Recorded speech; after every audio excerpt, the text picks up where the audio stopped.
Friends, మా తమ్ముడికి అయితే 1 ఇయర్ కంప్లీట్ అయిపోయింది.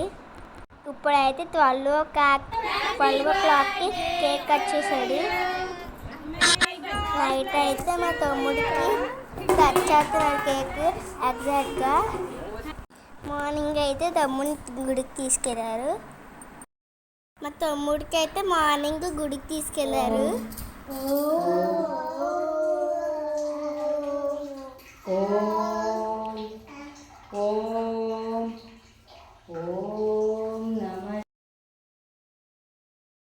తమ్ముడికి అయితే అమ్మమ్మ వాళ్ళ రామాలయంకి తీసుకెళ్లారు. నెక్స్ట్ అయితే శివాలయంకి వెళ్ళారు. నెక్స్ట్ అయితే తాత వాళ్ళ ఇంటికి వెళ్ళి దండం పెట్టుకున్నాము. అమ్మవారి గుడికి కూడా వెళ్ళాము. మా ఫ్యామిలీ మొత్తం ఫోటో దిగాము. చూడండి నైట్ బర్త్డే ఎలాగైంది. నైట్ బర్త్డే సెలబ్రేషన్స్ అయ్యాయి.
బర్త్డే అయితే ఇలా జరిగింది ఫ్రెండ్స్. సింపుల్గా చేశారు. Thank you friends.